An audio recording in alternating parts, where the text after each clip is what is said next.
Bem-vindo ao canal Escatológico.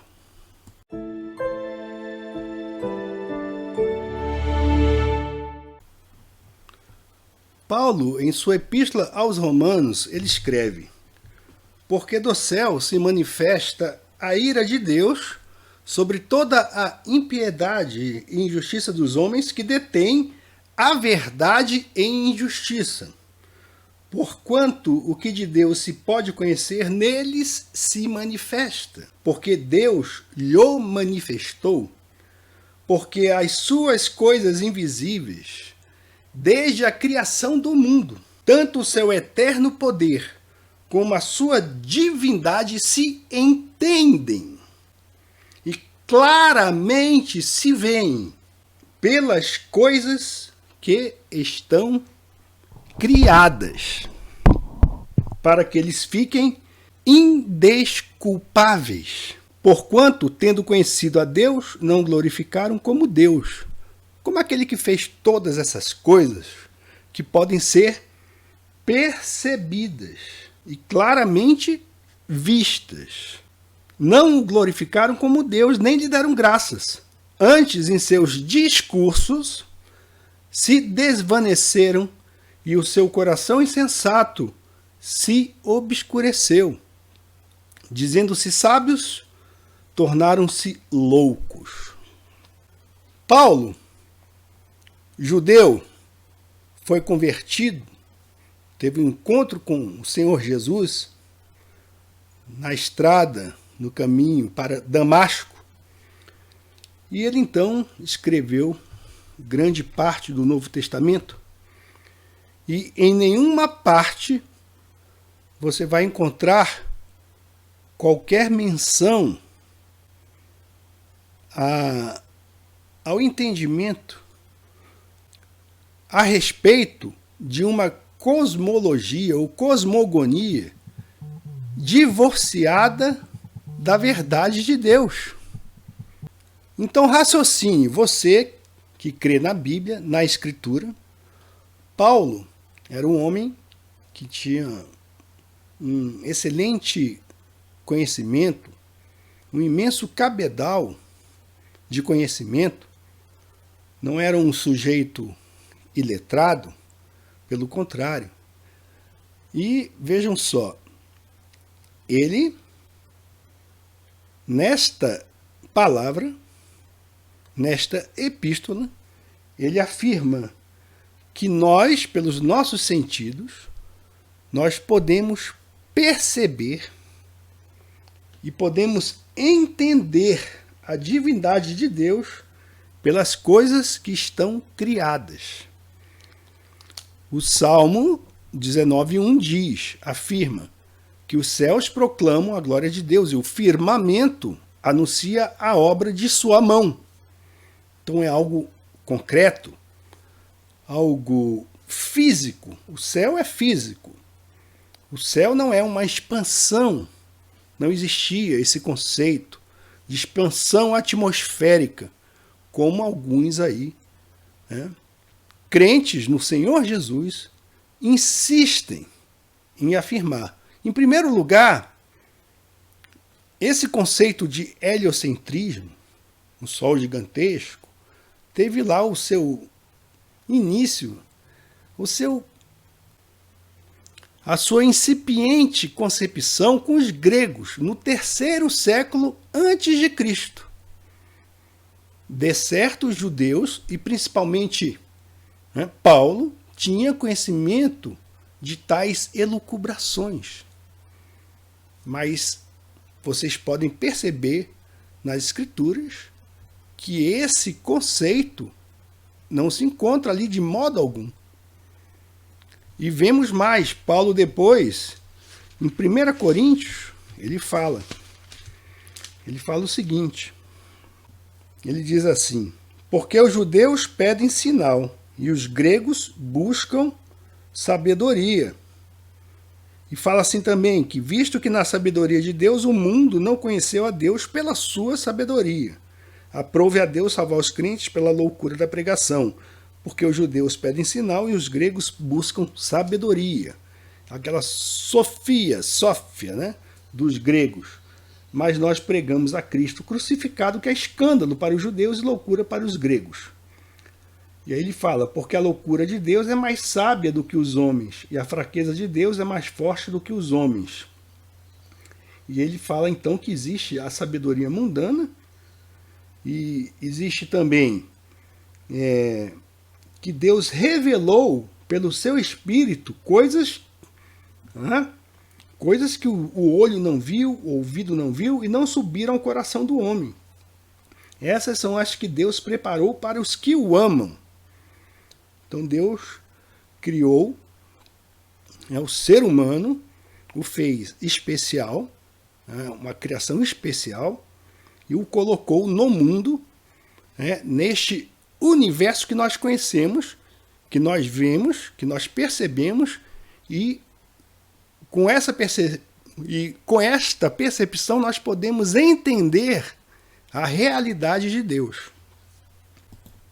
Agora vejam só, o heliocentrismo, como é conhecido hoje, surgiu apenas no século XVII.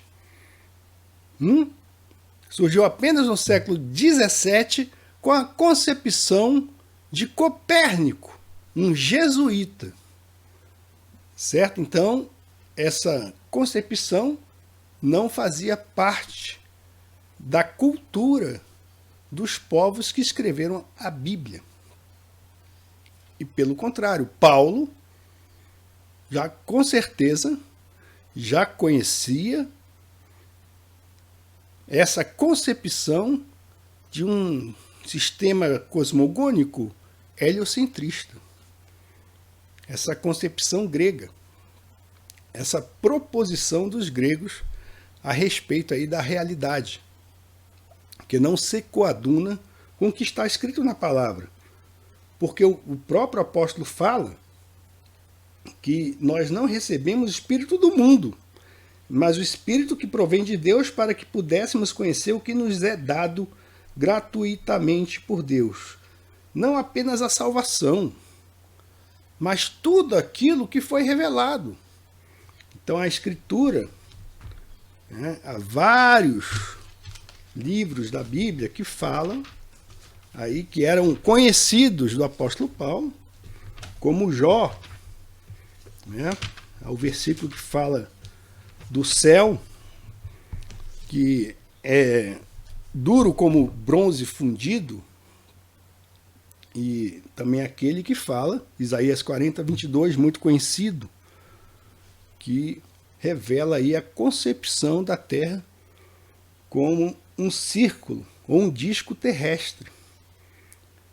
E temos também aí o conhecido milagre de Josué, capítulo 10, também conhecido pelos judeus do tempo de Cristo, inclusive o apóstolo Paulo. Então Paulo diz aqui em 1 Coríntios, a minha palavra e a minha pregação não consistiram em palavras persuasivas de sabedoria humana, mas em demonstração do Espírito e de poder. O poder de Deus, desse Deus, cuja realidade pode ser sentida, percebida e entendida através dos nossos sentidos. Isto é chamado na teologia de revelação natural. É a primeira revelação dada ao homem a respeito da realidade de Deus. Totalmente contrário às concepções que a educação moderna, a educação manipulada nas escolas, ensinam ou ensinaram para você. Então eles inculcam na sua mente que você é um idiota se você não concordar com essas falácias que estão diametralmente opostas ao entendimento daquilo que Deus colocou no coração e na mente do ser humano. De ele abrir os seus olhos, olhar para a natureza e ele perceber pelos seus sentidos que ele realmente vive em uma terra imóvel, realmente ele vive em um sistema onde o Sol e a Lua giram acima de sua cabeça, porque é impressionante como as pessoas não conseguem se desvincular desse falso conhecimento a respeito da própria realidade onde ele vive. Então as pessoas não conseguem se desvincular disso. É impressionante como esse sistema educacional trouxe a cegueira, até mesmo para aqueles que se debruçam no estudo da palavra de Deus. E ele fala, Paulo, as quais também falamos, não com palavras que a sabedoria humana ensina, mas com as que o Espírito Santo ensina, comparando as coisas espirituais com as espirituais. A concepção de mundo revelada nas Escrituras, elas têm um substrato espiritual, porque devem levar o ser humano à humildade diante do Criador, à adoração ao Criador. Mas não, eles preferem misturar essa mistura do santo com o profano, o ensinamento santo bíblico, a terra bíblica, com a concepção profana de deuses pagãos. Então temos lá que essa astronomia, né, denominou aí de forma ridícula o nome dos planetas, as estrelas errantes, com nomes pagãos. E estamos aí sempre pronunciando, né, o nome desses deuses, deuses malditos dos romanos. É Mercúrio, é Vênus, é Marte, Netuno, Saturno, Plutão, Júpiter e todo esse tipo de coisa. E então a adoração, que foi até proibida nas Escrituras, aos astros. Então a Bíblia é clara a respeito disso. E para você que está aí pregando a palavra de Deus e admitindo a possibilidade da realidade, da verdade desse heliocentrismo, esta palavra é para você. Ok? Seja você quem for. Líder, aí um pregador da palavra, um missionário itinerante, seja lá o que for. Certo? Esta palavra é para você. Que não levantes os teus olhos aos céus e vejas o sol e a lua e as estrelas, todo o exército dos céus, e sejas impelido a que te inclines perante eles, e sirvas àqueles que o Senhor teu Deus repartiu a todos os povos debaixo de todos os céus. Vejam a concepção aqui de Moisés a respeito da realidade. Repartiu a todos os povos debaixo de todos os céus. Porque cada povo, em cada local habitável da terra, ele observa o céu. E ele diz, aquele é meu pedaço de céu. Né? É o céu que está acima de nós. É o céu que está acima de cada região em que cada povo habita. Então está aqui. Debaixo, e nós estamos, ou esses povos, todos os povos, estão debaixo de todos os céus. Então é a concepção de uma terra bíblica coberta por um firmamento, um domo, sem a possibilidade de existir um espaço sideral, sem a possibilidade de existir planetas que giram ao redor de um sol gigantesco. Então vocês que ensinam esse tipo de coisa, vocês recaem justamente nisto aqui.